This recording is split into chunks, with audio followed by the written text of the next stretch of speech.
Hello besties, welcome back to my channel. Today we're doing another little reading vlog. This one is going to be a shorter one, but I did want to film a video and I have some exciting reads that I'm currently reading and also about to start. So we're just going to get straight into it because I want to talk about books. So I have two on my Kindle and one physically at the minute. So we're going to start with the book that I am currently reading, and that is The Final Strife by Sarah L. Arifi. First off, the cover is stunning. I wish Kindles had them in colour. It's also still just so beautiful. So this right here is our main character. How have I forgotten her name already? No, stop, because I've been reading this book for a while now. Scylla. Her name is Scylla. This is a high fantasy book, I would say. I'm not sure exactly how it is classed. It's definitely a fantasy book, but I'm pretty sure it's a high fantasy book. It's a sapphic fantasy book as well. And I recently found this book and added it to my TBR for kind of 2024. If you want to know more about that, you can look at my TikTok. It's just Stephanies_Lowerlin or Stephanies.Lowerlin. It's always linked underneath this video. When I was looking over my 2023 reads and stats, I realized that I don't read as diversely as I could be. So I decided I wanted to change that, and I made a big list of all the books that I need to get to in 2024, and most of those are diverse reads. I have been making my way through that list and also trying to make my way through my physical TBR, so I've been going back and forth, which is nice because usually I don't have, why am I still holding this up? I'm not talking about it right now, but usually I don't have TBRs because I'm a mood reader and I don't follow lists that well with reading, which is weird because I'm a very organizational type of person and I like my lists and my, checking the box. So that's weird, but I decided I wanted to make that TBR, and it actually is quite nice because I've read 5 books already this year, I think. And for those past few reads, I've been kind of alternating between reading a book on my Kindle, which most of the time is from that 2024 TBR list on my Goodreads as well. If you want to see that, Goodreads is also linked in the description, but my TBR is on there. Anyways, that was such a long-winded tangent to say that I'm reading and loving The Final Strife by Sarah L. Arifi. Like I was trying to say, Scylla, I almost forgot her name again. She's actually a really cool character and she's really interesting, but I don't know why I keep forgetting her name. This is a high fantasy book, I think, I'm pretty certain. And in this world, the characters and the world is divided by what color blood you have. So there is the top of the food chain kind of, which are the embers who have red blood, and then we have the dusters who have blue blood, and then we have ghostlings who have translucent blood. So the embers are who run this world and who hold a lot of power in the government and just power in general. Honestly, anyone who's not an ember, who does not have red blood, are the bottom of the barrel in this world. They're treated awfully and extremely discriminated against, and essentially it is a metaphor or I don't know what the correct word is, but it represents slaves. That's what I'm assuming anyway. The dusters have blue blood and they live in this place called the Dredge alongside some of the ghostlings. So it's basically the peasant village, I guess you could say. Dusters and ghostlings are servants, essentially slaves. And the dusters work in plantation fields, making some sort of plastic thing. I'm not really sure actually what they make, but they work very hard manual labor constantly. There's also extreme laws against them, which are just extremely unfair and awful, and it's depicted extremely graphically in this as well. This book is quite graphic, just to note. And then the ghostlings are essentially ignored. They are the servants to practically everyone. Also, another awful thing about how the ghostlings are mistreated is that when they are very young, their tongues and their limbs are severed. So that just gives you kind of insight of what this world and what the embers in particular think of the ghostlings and how insignificant they are in the Ember's eyes. So, all that to say that our main character, Scylla, is actually living in the dredge, living in the Duster Quarter, and we soon find out that she is actually an Ember, but kind of in disguise. So, there was this rebel movement called the Sandstorm. They snuck into the Ember quarters and swapped out a handful of Ember babies, so red-blooded babies, with their own Duster blue-blooded babies. And they ended up getting kind of caught out, and most of these were killed off. But the Ember babies who made it to the dredge and the Duster Quarter, most of them were also murdered, but Scylla survived. Scylla is one of these Ember babies with red blood, and she's posing as a Duster. So we basically see how she is trying to enter this competition to essentially become a part of the government. It's called the Aktabar, I think. Aktabar. Do you know when you read something so often and you're like, is that how it's pronounced? Because you're only reading in your like head voice. Anyway, and it's basically this big trial which tests a bunch of different areas, so like strength, knowledge, combat, tactics, that kind of stuff. And if you win, you get into a place in the government, but only Embers can compete, obviously, because this world is unjust. The Sandstorm children were essentially bred and raised with all this in mind in order to infiltrate the Aktabar, to, you know, become part of the government, to infiltrate it from within and change the system. Scylla is the only one left, and we just see how she ends up getting closer to the Ember Quarter and involved with this Aktabar, and we see how that kind of plays out because it doesn't go as you would expect.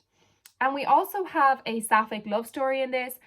I am currently 60% of the way through this book, and that is probably the one thing that I'm not happy with about this book at the minute. I absolutely adore the concept of this book. The entire world and the entire concept of blood categories, essentially, and the color of your blood ruling your station in society is incredibly interesting to read about, and also makes you reflect a lot as well, considering its parallels between the actual real world and our real history. That I'm thoroughly enjoying reading about, although it's horrific at times and hard to read. It's an important thing to read about. And also, I just love a good trial. It's just the fact that there's the tiniest bit of magic in this so far. It is the first book in a trilogy. I don't know if I mentioned that. I can kind of see how the magic is being subtly introduced in this book, and I'm really enjoying it. And that is something that I really want to learn more about and learn how our characters end up wielding this kind of magic. I also love our main character, Scylla. She is so raw and honest, and she's gotten to the point where she doesn't give a shit about anything because her life has just been completely ruined. So she's like, I'm in the pits of hell, I can't go any further, kind of thing. So she's just cutthroat about everything, and I love that. Romance aspect of this book, I'm not really loving. I did go into it kind of expecting, you know, a sapphic romance, a sapphic fantasy book, which it is, and you can see how it's developing, but it's a bit too slow for my taste. It's supposed to be a slow burn and like enemies to lovers, and I get that, and I do think the enemies part is being done well, so maybe I just need to be patient and that the lovers part will come in the sequel or the final book, but I'm not a patient person.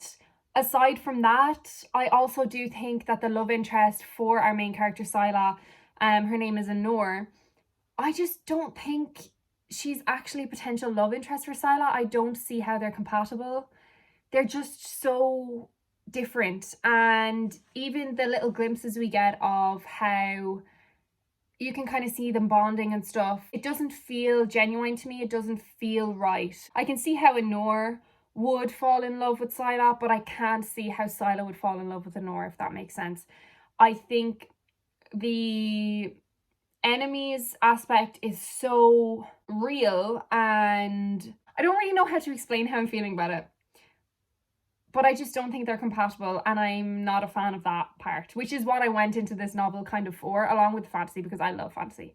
But yeah, it's not giving me what I want. So hopefully the rest of the novel will, because I was planning on reading this entire series, but if the end of this doesn't give me what I want, I don't know if I will. And it depends on how it ends, but at the minute, the way it's going, I'm enjoying it. It's a really interesting concept, but it's not giving me everything I want. So we'll see. Another thing I want to note, and now this is on me kind of, because I'm sure it said it in the summary, but I did read the summary, but just must have forgotten or picked it up wrong. But I thought Scylla would have more of an active role in the Actibar trials, and she doesn't really. But you'll see, I don't want to say too much because it would spoil. But I am loving the world, like I said, loving the main character. The trials are quite interesting as well, and the whole world is just fascinating to me, and the different elements to it is just incredible, and that's what I'm loving in the book. But I just wish there was a bit more with the romance. If there was a little bit more with the romance and it worked better for me and I thought they were more compatible, I think I would be absolutely adoring this book. But as it stands, it's just not giving me what I want. But I'm 60% of the way through. I think at the moment it's about a 3-star, which isn't a bad rating. Anyway, I spoke way too long about one book. My tea has definitely gone cold. By the time I'm done this, it's going to be cold. Oh, also, I wanted to say, I'm literally sitting so far away because I wanted you to see this, and you can't even see it. My jumper says, my favorite season is the fall of the patriarchy. We love.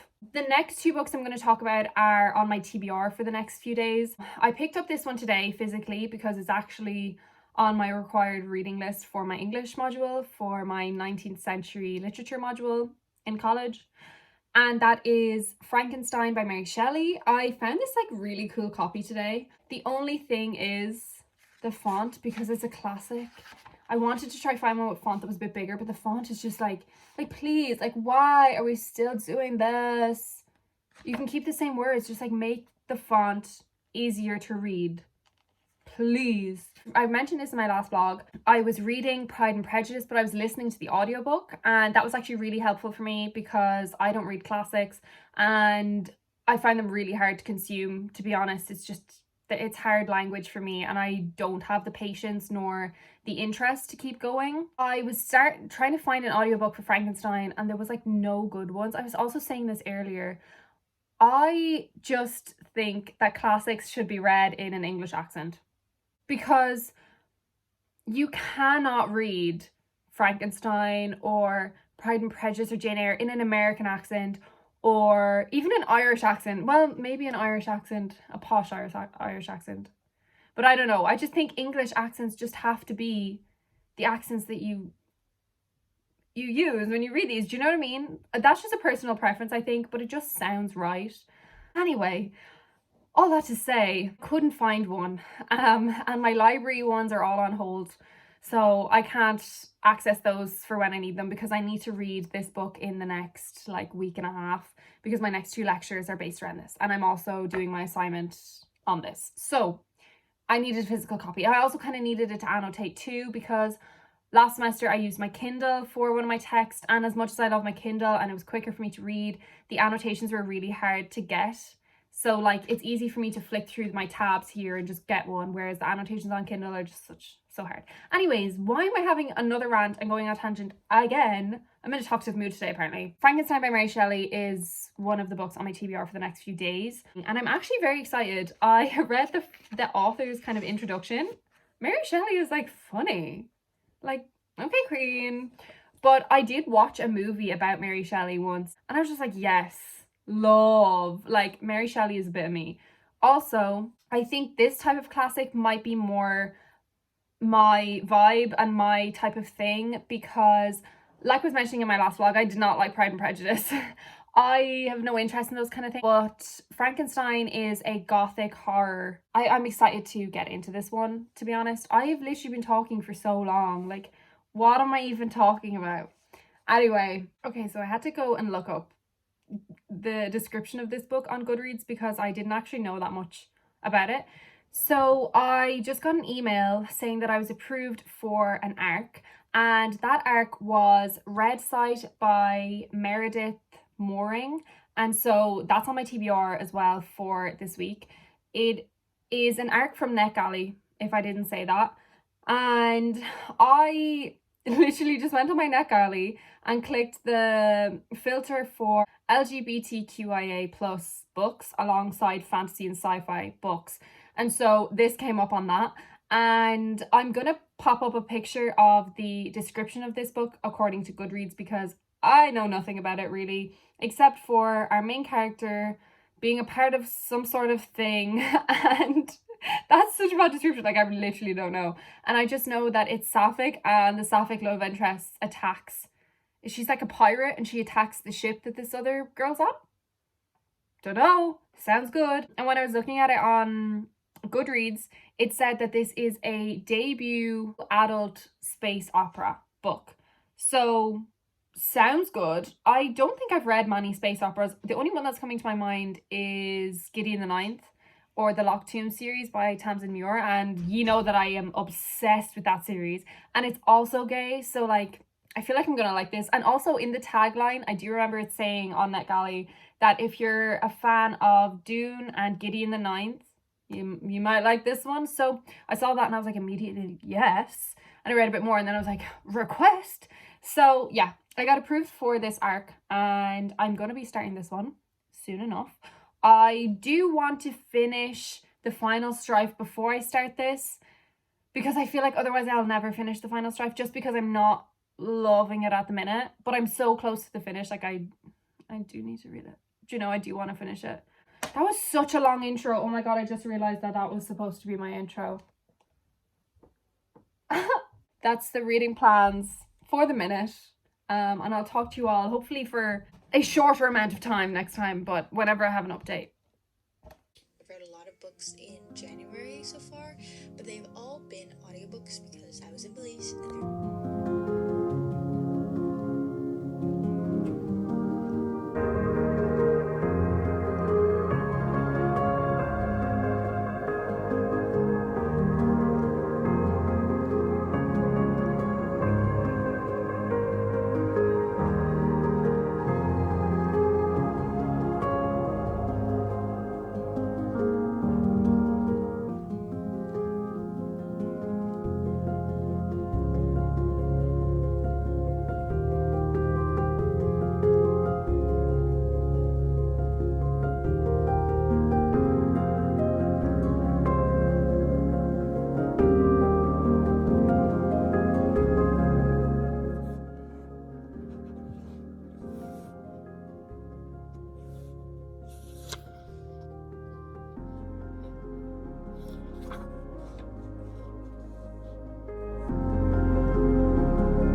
Good morning, besties. Today is Sunday. Also, excuse how I sound. I sound sick again, even though I was better.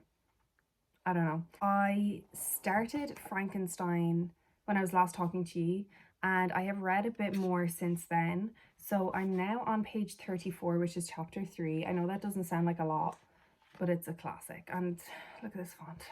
But I actually am kind of enjoying it, surprisingly. Well, not really surprisingly. I thought I would enjoy it a little bit. All these tabs are like specific things for my assignments that are coming up, so I'll just tell you just because it's a little interesting. So purple is about free will, light blue is judgment, light pink is the protagonist's personal growth, and then quotes are just in dark pink. So yeah, I tried to match it to the cover as well. How cute. It looks cute. Speaking of annotations, I want to make an updated how I annotate my books video soon. It's pretty similar to the older one. I don't know if you've watched that, but I made that video towards the very start of making my channel, which was a while ago now. I don't know how long, but a while ago. And so I wanted to do an updated one. It's pretty much the same, but I just still want to do an updated one anyways because it's fun. I love talking about my annotations. Anyway, I'm liking the kind of suspense and thriller aspect of this because I don't exactly know the specifics of the story of Frankenstein. And I do like how it's told at the start. There were letters, and it wasn't about the main character, but I do think that that character will have some importance during the book, obviously, because why else would it be there? But that part was interesting to kind of figure it out and figure out who the characters were. So there was the 3 or 4 letters at the start, and then chapter 1 started, and we were in Victor Frankenstein's POV, which is the doctor who creates the creature Frankenstein. So that's really interesting to read about because it already shows all of the different little specificities, is that how you say that word, of his character and his morals, and it's just really interesting to see how he thinks about things already. I do not like him. I think he's supposed to be unlikable. I'm not vibing with him at all. He's a bit gross. But yeah, I'm enjoying this. I don't know why I spoke so long about literally like 3 chapters, but anyway, I'm enjoying this. And then the final strife. So I know the last time I was talking about this, I kind of was complaining a little bit about it, but not really. It was just, I loved so many aspects of it, but it just wasn't giving me what I wanted, and it wasn't that engaging at that point in time. I feel like I was just at that part of the book where I wasn't really learning anything new. But right now I'm 71% of the way through and things are kind of kicking it up a notch. A side plot has opened up a bit and a bit of a plot twist and revelation was told, which was really interesting to read about.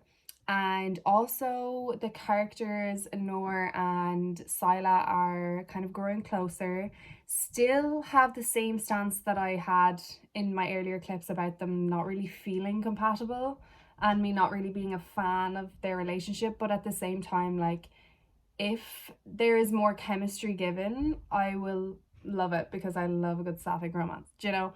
But at the minute, that's how I'm feeling. I recently watched a TikTok actually that was reviewing this series, and the TikToker said that the first book, The Final Strife, which is this one, she rated 4 stars, and then she rated the second one 5 stars, and she said that the second one was so much better. She did love the first one, but she just said that she enjoyed the second one much more. So I am thinking of continuing this series because I feel like the ending will really impress me. I just have a feeling with the way it's going, and I am really interested in the world building and the magic system and seeing how that's going to expand and just seeing how these characters will navigate what I assume to be the conclusion of this book. So I probably will read the sequel. At the minute, this is still kind of sitting at a 3.5, 3.75 stars, which isn't bad. It's just not my favorite.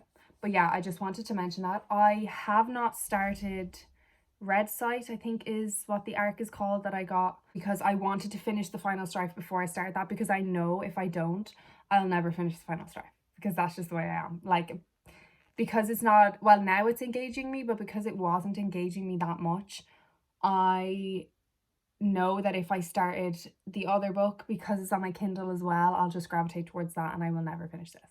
So we are focusing on getting our reading goals, and I didn't want to DNF this because I am really enjoying it. I just need a bit of a push, to be honest. All my reading updates for the minute. I am planning on reading more of The Final Strife on my lunch break in work today, but other than that, hopefully I'll read more tonight, but I'm not sure. And tomorrow I'm seeing my friends, so probably not a lot of reading will get done tomorrow other than in the evening time. I'm hoping that I'll get The Final Strife at least almost read this evening, although that's a bit of a stretch. Like, I'm only 71% of the way through and it is a slower read for me, so I don't know. But also then on Monday evening, definitely I'll be trying to finish that because I do want to start Red Sight. So anyways, that is all the updates for today.